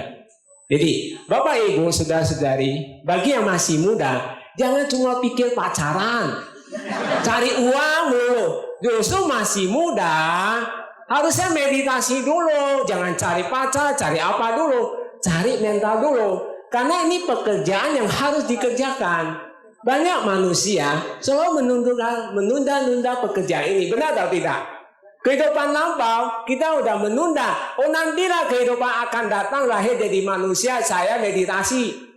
Udah lahir jadi manusia, tunda lagi. Tahun depan kehidupan akan datang lagi. Padahal kita punya kelahiran, sudah tak terhitung banyaknya. Benar atau tidak? Bante tanya Bapak Ibu. Kalau pacaran, pun tak terhitung. Benar atau tidak? Jadi Bapak Ibu atau apapun, pun tak terhitung banyaknya. Ya, hubungan seks. Aduh, nggak hitung banyaknya. Ngapain kehidupan ini Anda tertarik dengan hal-hal yang sama? Benar atau tidak? Ini yang anak muda. Hal yang sama aja. Kamu mengulang lagi, menunda-nunda lagi. Padahal itu pekerjaan. Contohnya, kita duduk meditasi, sakit lenyap. Duduk lagi, sakit lagi, lenyap lagi. Bukankah ini satu pekerjaan? Bante mau tanya. Bukan bekerja di luar, justru Anda keliru. Maaf aja. Sang Buddha mengajarkan satu jalan mulia berunsur 8 ini untuk menghindari dua ekstrim. Ekstrim kiri, ekstrim kanan. Ekstrim kiri itu apa? Budak nafsu. Banyak orang senang seks. Nafsu ini mau ini nafsu seks. Benar tidak? Tidak pernah mau menjalankan satu jalan. Praktek meditasi nggak pernah mau. Maka Bante bilang, cobalah Anda berdamai sama dukkha dulu. Kita sebagai umat Buddha harus berdana metta, itu harus itu. Jangan cuma juga ngomel orang. Anak ngapain ngomel? Anak ngapain diomel? Dikasih didik. Ada pegawai yang nggak baik, ya didik dia lah. Benar atau tidak? Kalau kita lagi emosi, ya kita duduk sebentar, denyapi emosi dulu. Baru selesai kita udah tenang, bahagia, udah 4 jam kan. Panggil dia, kamu sini. Tadi kamu salah, ini. Harusnya begini, begitu. Nah, dia juga enak kan, dia nggak tersinggung, maka usaha kamu tambah maju lagi. Karena pegawai juga membantu kita, benar atau tidak? Anda setuju nggak? Sebenarnya dia itu partner seseorang pengusaha. Tanpa pegawai, apa kamu bisa kerja? Pada matanya. Ya dia cuma, ya kamu butuh aja berdana mungkin hidup dalam lampau. Benar atau tidak? Nah, kalau nggak pernah berdana, gimana bisa buat dia kaya raya? Mana mungkin? Benar atau tidak? Ini suatu hal yang logis yang bisa kita masuk akal. Cuma Bante pesankan, jangan cuma ekstrim kiri, ekstrim kanan. Ekstrim kanan sebenarnya menyiksa jasmani. Kalau saya Bante mengatakan budak kerja sebenarnya. Yang benar-benar bekerja yaitu meditasi. Orang yang meditasi itu benar-benar bekerja. Tapi maaf, kalau Anda bekerja banting tulang itu bukankah fisik maksud? Benar atau tidak? Itu bukan bekerja, itu budak kerja, benar tidak? Tapi yang bekerja itu yang sakit, lenyap, banyak pikir, lenyap. Itu baru bekerja, setuju nggak? Anak-anak muda, setuju nggak bapak-bapak ibu? Itu baru bekerja. Jadi saran bapak ibu, Bante saran, jangan melihat cuma sisi materi. Dan ingat, dia cuma sementara. Anda sekarang bisa kaya, ya itu karena perbuatan, dan tidak selamanya. Kita lahir jadi manusia selalu kaya, tidak. Ini mencelakakan orang. Contohnya, pada saat kita mau mati, muncul penderitaan. Apa yang terjadi? Neraka. Muncul sakit, ya neraka juga ya. Kalau muncul moha, binatang langsung. Taruhlah kalau kita muncul masih sedang-sedang, jadi manusia. Tapi manusia kan nggak bisa buat apa-apa. Manusia pintar. Nah sekarang kita melihat masyarakat. Mungkin di lingkungan kita, keluarga sendiri kita bisa lihat. Ada orang anak lebih pintar dari yang lain, sudah lalai dan sebagainya. Kenapa? Dia bisa pintar. Tentunya kehidupan lampau dia pernah meditasi. Karena dia konsentrasi, dia pernah latihan, maka dia pasti terlahir jadi pintar. Kalau dia misalnya dia suka berdana jalankan sila, kalau sila pasti lebih sehat. Dia nggak banyak penyakit. Ya maaf kata. Dulu ada satu yogi, dia datang ke Myanmar. Yogi itu dari orang Arab. Ketika meditasi, dia ini pelornya ya, loncat-loncat, sampai dia nggak bisa konsen. Itu taman lampau, nggak bisa lari. Pasti dia kena sunat, sudah sembelih binatang dan sebagainya. Jadi hati-hati Bapak Ibu, semua bentuk perbuatan. Ya hari ini Anda juga udah memberi berdana dan sebagainya. Ini sebenarnya sangat baik sekali. Memang kalau kita mau teliti apa yang Bante Sariputra ketika Anumodana, Bante Sariputra mengatakan, Anda bisa berdana, tapi Anda nggak mengajak berdana. Memang berdana akibatnya kaya kan? Benar atau tidak? Tapi Anda nggak punya pengikut. Tapi Anda nggak bisa berdana, tapi suka mengajak Anda berdana. Kamu pasti miskin, tapi pengikutnya banyak. Nah, Anda nggak pernah mau berdana, nggak pernah mau mengajak orang berdana. Nah, setelah Purnabawa, wah, udah miskin, nggak ada pengikut. Gitu. Wah, lebih parah kan? Tapi kalau seseorang suka berdana, juga suka mengajak orang berdana, wah, dia kaya raya, pengikutnya banyak. Di dalam itu Sariputra mengatakan, bukan hanya satu Purnabawa, dia bisa 10-100 Purnabawa selalu terlahir dengan kaya raya, dengan penuh banyak pengikut. Ya, silakan pertanyaan kedua dulu. Ya, baik, tepuk tangan dulu Bante. Oke, saya ingatkan Anda kalau misalkan ini boleh catat ya. Kalau sampai hari ini tidak selesai, nanti itu bisa dikirimkan via email ataupun di dalam website ya, kalau tidak salah ya, dari panitia akan siapkan. Oke, saya masuk ke pertanyaan berikut dari sini dulu ya. Nanti persiapkan pertanyaan yang mau langsung ya. Ini menarik, saya mau tanyakan. Namo Buddhaya Bante. Ini nggak ditulis namanya siapa ya. Saya pernah membaca di satu buku bahwa karma sifatnya sangat pribadi, tidak dapat diwariskan, dipindahkan maupun dihilangkan. Bahkan tak dapat dikurangi tanpa melakukan pembayaran. Akan tetapi karma dapat berubah, dapat ditunda, juga dapat dipercepat. Pertanyaan saya, satu, apakah pernyataan tersebut benar? Kedua, bagaimana cara untuk merubah suatu karma buruk? Apakah dengan melakukan perbuatan bajik dengan merujuk pada apa penyebab karma tersebut? Misalkan karma buruk kehilangan barang, maka dengan melakukan perbuatan karma baik berdana.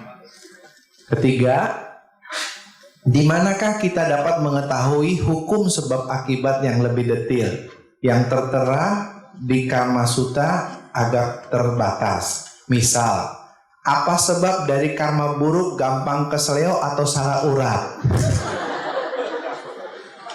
Saya lagi bingung baca ini, kok gampang keseleo salah urat, karmanya apa ya? Saya nggak bisa tidur, ada karmanya juga kali ini. Bante itu Bante. Jadi dia baca sutta, karma itu sifatnya pribadi. Pernyataan tersebut apakah benar? Tidak dapat diwariskan dan lain sebagainya. Baik. Kama sebenarnya Sang Buddha pernah mengatakan, kama ini acinteya. Acinteyanya di luar kemampuan manusia. Tapi Buddha selalu menekankan, bagi siapa yang berbuat baik, dia akan berbuat baik. Siapa yang berbuat jahat, dia akan memetik jahat. Itu yang Buddha selalu membabarkan. Karena poin detailnya, jadi asam urat dan sebagainya, yang jelas visi Anda rusak. Maka sebaiknya, siapa yang bertanya? Mau sembuh nggak? Siapa yang tanya? Coba. Iya. Oh bukan. Siapa yang mau sembuh? Nah, dia mau sembuh, dia datang ke Bakom.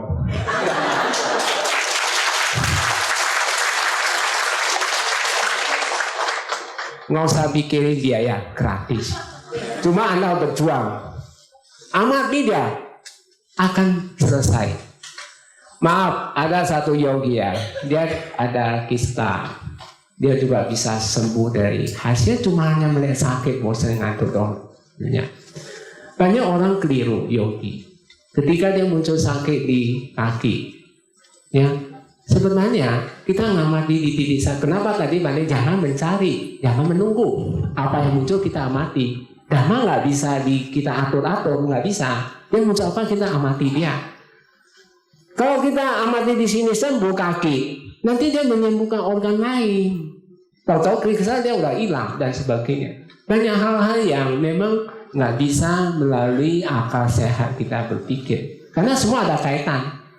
Contohnya ada satu yogi, dia ketika berdiri, telapak kakinya panas sekali. Nah, dia bilang jangan gerak, amati dia. Ternyata setelah selesai, dia begitu ringan, bahagia sekali. Dan dia segala organ lainnya dia merasa plong-plong aja. Paham? Jadi cobalah kalau yang pertanyaan ini, yang jelas hukum karma acinteya memang sifatnya pribadi, Kalau Anda cuma terlena, tapi kita bisa basmi dia, kita bisa kikis dia. Syaratnya cuma meditasi vipassana. Sadari catat, kamu akan membersihkan karma Anda. Kalau memang karma ini nggak bisa dikikis, berarti ajaran Sang Buddha saya tidak percaya. Berarti tidak ada yang mencapai arahat. Benar atau tidak nanti tadi? Karena ada yang mencapai arahat, berarti karma itu bisa dikikis kan? Memang pribadi kalau cuma kita di rumah maunya minum kopi, minum apa, sibuk di luar doang, nggak pernah mau sibuk di dalam. Nah, gimana mau mengikis karma dia? Karma hanya retret, maka tiap tahun Bante ada retret, tujuannya untuk Anda, tapi Anda tetap nggak mau datang. Yang nggak mau datang ya udah, apa Bante bisa paksa Anda? Yang mau datang mau coba, silakan. Ngapain takut sakit? Toh satu saat kita juga akan sakit, benar atau tidak? Banyak orang munafik, tahu munafik? Hah? Ngomong sama hati berbeda. Kalau bahasa Dhamma munafiknya itu apa? Kalau tahu itu jahat, dia tetap lakukan. Itu munafik. Dia tahu itu baik, dia nggak mau lakukan. Nah, itulah munafik. Sekarang Anda tahu nggak meditasi bermanfaat nggak? Bante tanya. Kurang gede suaranya. Bermanfaat atau tidak? Nah, tapi Anda nggak mau lakukan. Nggak mau lakukan kan? Munafik nggak? Munafik. Bukan hanya munafik, bodoh lagi. Tahu bodoh? Tahu arti kebodohan? Tahu nggak arti kebodohan? Kebodohan artinya seseorang nggak pernah melihat anicca. Coba bayangin, Anda cuma minum kopi, makan dan tidur dan sebagainya. Bagaimana kamu bisa mengamati satu fenomena? Coba kita dalam meditasi. Meditasi melihat sakit. Dia muncul, kita tahu. Berlangsung, kita tahu sampai dia lenyap. Karena kita melihat dia muncul, dia berlangsung dan lenyap. Itulah anicca. Anicca itu harus matang. Dengan matangnya anicca terus menerus, mental kita berkualitas. Nanti ayu wano sukhang balang. Bukan timbulnya lagi. Apa yang terakhir ini maksudnya Bante? Mungkin Ayu ini, Ayu itu bukan Mbak Ayu. Tapi Ayu dalam bahasa Pali artinya panjang umur. Mau panjang umur? Harus apa? Kebakom. Wano, tahu wano? Cemerlang, hoki. Mau hoki? Mau ya? Kebakom. Sukhang itu bahagia. Anda bisa beda bahagia sama gembira ya. Gembira belum tentu bahagia, tapi orang bahagia pasti gembira. Sekarang saya tahu Bante Anda muka-muka ini pasti bahagia semua. Benar atau tidak? Hatinya bahagia. Karena Anda bisa ketawa. Tapi coba orang gila, kamu lihat dia gembira, tapi nggak bahagia. Benar atau tidak? Apa kamu seperti dia? Bante mau tanya. Nah, ayu wano sukhang. Nah, sukhang ini harus dibuktikan. Coba Anda tekun. Ketika muncul sakit ya, sampai dia tuntas, baru gerak kaki. Jangan gerak kaki. Tahan, amati. Jangan benci. Lembut sama dia. Kamu benci dia, makin ganti kaki, makin kuat dia. Kamu kalah punya. Tapi kita dengan sabar, tekun. Memang kita lagi kerja kan? Amati dia, tapi selesai bahagianya, waduh, plong sekali. Pasti Anda ingin lagi, Bante yakin, ya. Apa lagi? No sukhang balang, balang itu kekuatan. Kekuatan di sini jangan disalahartikan. Bukan satu orang lawan 10 orang kamu menang, bukan satu lawan 10 menangnya, bukan. Balang ini kekuatan di dalam. Contohnya. Kalau Anda mau disantet orang, ada yang jelaskan Anda ya, mungkin dia cara apa-apa, mau tujuannya untuk kamu jatuh dan sebagainya. Enggak bakal, mental ke dia. Balik, kalau kita meditasi vipassana sering melihat sakit, bosan ngantuk, lenyap. Maka kenapa Bante saran Anda 3 jam? Supaya Anda makmur. Bante mau lihat Anda jadi kaya raya, konglomerat semua. Iya dong. Karena kalau Anda semua koloran, ya pembangunan Bakom kan cepat selesai. Habisnya pembangunan Bakom udah berapa tahun, Bante juga, ya nggak apa-apa Bante sabar. Karena saya tahu Bakom ini bakal cikal bakal untuk pengembangan Dhamma. Karena Bakom ini bukan hanya nanti ada program-program Pak Baca, PPD dan sebagainya. Makanya fasilitas sekarang belum bisa. Orang lagi kerja masa diadain begini, nanti kerjanya pada lari, nggak bisa konsen. Jadi Bante memang selama ini Bakom ini dibangun cuma 2 kali retreat aja. Tapi bagi orang yang ingin retreat panjang, silakan datang. Masalah orang yang masa udah ada. Jangan takut kekurangan. Asal ya selera sesuai dengan setempat aja. Jangan nuntut banyak-banyak. Karena makan itu cuma lewat di mulut doang ya. Tapi yang penting bergizi ya. Jangan sampai nggak bergizi. Benar nggak? Benar ya, setuju ya? Nah, kapan mau datang itu aja. Oke, kasih tepuk tangan sekali lagi buat Bante. Ya, mudah-mudahan hari ini kita beruntung semua ya. Bante sudah kasih doa ya, kita jadi konglomerat. Tapi harus datang ke Bakom. Oke, ini ada satu pertanyaan yang bagus yang saya pikir bisa saya ajukan ya. Oke, sebelum sini ada yang mau tanya langsung? Ada? Nggak ada, saya langsung ke catatan ini ya. Bante mau tanya, mengapa Bante tidak menganjurkan anapanasati atau penapasan ini hidung, padahal Buddha sendiri realisasi pencerahan melalui anapanasati? Oh ya, itu aja. Kita jangan bandingkan Buddha. Dan Bante saran, mungkin Anda cuma dapat info yang kurang pas. Sang Buddha mencapai pencerahan bukan dari anapanasati. Ingat, ketika beliau ketemu Uda Ramaputa sama Aratana, dua ini, itu udah punya jana-jana sampai tinggi, arupa jana itu udah. Sebenarnya itu udah samatha, tapi mereka Buddha nggak merasa puas bodhisatta ini. Beliau cari jalan, itu jalan vipassana. Dan ingat, maaf aja, jangan bandingkan beliau. Itu aja Bante jawab.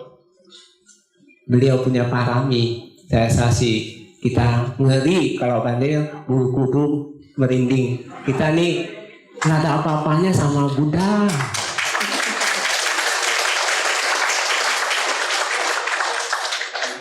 Jangan pusingkan mengenai anapanasati. Kalau Anda pingin anapanasati, nanti dulu. Kamu pakai jasmani dulu. Setelah jasmani kamu bisa bandingkan dengan anapanas sama jasmani gimana. Setelah Anda udah lihai, udah jago, silakan kamu pakai, boleh. Tapi kenapa Bante tidak penekanan di anapanas? Karena itu wipaka banyak, nggak akan maju. Tapi Bante mau tanya Anda datang praktek meditasi, mau dapat kemajuan atau hanya jalan setempat? Bante mau tanya. Hah? Kurang gede, nggak dengar. Tuli nih, kurang. Mau apa? Mau kemajuan, yang penting kamu praktek dulu. Ngapain kamu pusingkan pakai anapanasi? Coba kamu pakai anapanasati, kamu dapat manfaat nggak? Kok nggak ada? Kenapa nggak ditinggal? Ada satu yogi, anapanasati, udah 20 tahun, ya begitu-begitu aja. Ternyata dia datang, Bante ajari, dia dapat manfaat banyak. Termasuk ya, maaf ya dia. Ada satu orang Kristen, dia banyak problem kehidupan dia, problemnya banyak. Termasuk dia padahal dia udah berumah tangga, masih muda, tapi duduknya bagus, dia tegak. Dia akhirnya dianjurin temannya, kamu cari Bante Gunasiri, kamu pasti objeknya salah. Dia datang, udah 3-4 bulan, udah 3 bulan dia baru berani dekat Bante. Dia dekat Bante, saya dapat manfaat gini. Saya bilang, sebenarnya kamu bagus. Kalau secara fisik ya, saya lihat kamu duduknya tegak dan sebagainya. Pasti kamu pernah latihan, iya benar. Lalu dia yang sebenarnya tanya, apa objek kamu? Dan hanya dia objeknya luar. Kau cari di luar nggak bakal ketemu. Cari dalam. kita bisa melihat awal kehidupan, berlangsung kehidupan, dan lenyapnya kehidupan. Itu yang mungkin Bante bisa jawab. Oke, baik, tepuk tangan Bapak Ibu. Sudah cukup ya, saya rasa waktu sudah nggak bisa. Sekali lagi ini adalah satu kesempatan yang berharga buat kita, dan saya juga mengucapkan banyak terima kasih atas apa yang Anda sudah lakukan pada hari ini, dan tentunya adalah demi juga untuk Bakom, tempat meditasi yang akan seperti Bante katakan sebagai pusat penyebaran dhamma nanti. Mudah-mudahan orang-orang yang nanti belajar di sana memang seperti apa yang Bante katakan, menjadi lebih bahagia lah. Minimal itu dulu, menjadi bahagia ya. Jadi jangan nuntut yang materi dulu. Nah, oke, kita beri tepuk tangan sekali lagi untuk Bante Gunasiri yang luar biasa. Hari ini sudah memberikan masukan pencerahan yang sangat baik, dan mudah-mudahan Bapak Ibu juga mendapatkan manfaat yang besar pada hari kedatangan hari ini. Terima kasih, dan saya kembalikan kepada MC. Tepuk tangan lagi dong untuk Bante kita dan moderator kita juga yang luar biasa ya. Nah, mungkin dari kita semua ada yang belum tahu Summit Bakom itu apa sih, di mana sih gitu ya. Oke, berikut kita lihat tayangan di monitor video.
Saudara sekalian, kenalkan nama saya Hari Sutanto. Hari ini saya berada di sebuah tempat meditasi Summit Puncak Bakom. Ibu Bapak, hari ini saya mengamati tempat ruang meditasi ini begitu sangat baiknya, dan tempat ini dibimbing oleh Bante Gunasiri. Bante Gunasiri adalah seorang pertapa, seorang yang membimbing banyak para meditator di sini yang mendapatkan hasil yang sangat baik atas dari bimbingan beliau. Hari ini saya ingin mengajak Bapak dan Ibu untuk berbagi, untuk menanam di sebuah ladang yang subur ini. Ini adalah satu tempat yang sangat baik bagi kita untuk menanam satu kebajikan, di mana banyak orang yang melakukan meditasi untuk bisa mengikis kekotoran batinnya, untuk berkembang di dalam kehidupannya, melatih dirinya. Dan jika kita bisa melakukan sesuatu yang baik kepada tempat ini, tentunya adalah atas jasa dari kebaikan kita lah, sehingga mereka bisa berlangsung dengan baik tempat meditasi ini. Jika Bapak Ibu berperan di dalam tempat ini, tentunya bagi kelangsungan tempat ini menjadi sangat baik bagi para meditator yang ingin melakukan meditasi di tempat ini. Guru Buddha sering mengatakan kepada kita manfaat dari berdana. Dana adalah satu dasar bagi fondasi dasar bagi dasar kemoralan kita atau sila kita. Dan dana juga bermanfaat bagi untuk kehidupan kita, kebahagiaan kita di saat yang sekarang maupun di bahagia kita yang akan datang. Dengan berdana juga pada kehidupan yang akan datang kita bisa memiliki paras yang baik, kekuasaan, kejayaan, kemakmuran dan lain sebagainya. Tetapi saya ingin ingatkan kepada Bapak dan Ibu semuanya, jangan berdana karena ada maksud tertentu yang ingin kita mau capai. Anda berdana, tentunya Anda harus dengan kerelaan hati, ketulusan hati, karena Anda mau memberi kepada seseorang. Dengan hidup memberi adalah satu hal yang baik di dalam kehidupan kita. Karena kita memang hidup adalah untuk memberi. Jika kita hidup hanya untuk menerima, maka nanti kehidupan yang akan datang, kita tidak ubahnya seperti seorang pengemis yang selalu meminta-minta kepada orang lain. Tapi ketika kita menjadi seorang yang memberi, maka kehidupan yang akan datang, kita akan menjadi orang-orang yang selalu penuh berkelimpahan, yang selalu memberi kepada orang-orang yang di sekeliling kita. Oleh karena itu, Ibu Bapak Saudara sekalian, saya mengulangi mengajak Anda hari ini untuk menanam satu tempat ladang yang subur ini, di mana kita bisa membangun, memberikan sebagian dari hasil di kita, seberapapun juga. Jika Anda mau menjadi donatur tetap, Anda hanya butuh 1 bulan 10.000 saja. Jika Anda bisa sisihkan itu menjadi donatur tetap, maka tempat ini akan terus berlangsung. Orang-orang bermeditasi dengan memanfaatkan fasilitas ini dengan gratis. Mereka bisa menikmati makan dan lain sebagainya. Dan Anda menjadi seorang donaturnya. Nah, oleh karena itu Bapak dan Ibu Saudara sekalian, saya mengulang mengajak kembali kepada Anda, marilah sisihkan dana Anda seberapa kecil pun yang Anda mau tanamkan. Semakin Anda bisa menanamkan lebih, tentunya semakin lebih baik, mempercepat tempat ini menjadi selesai dengan lebih cepat. Mari kita tanam di ladang yang subur ini. Dan saya meyakini manfaat yang Bapak Ibu dapatkan pasti jauh berkelimpahan. Terima kasih. Namo Buddhaya.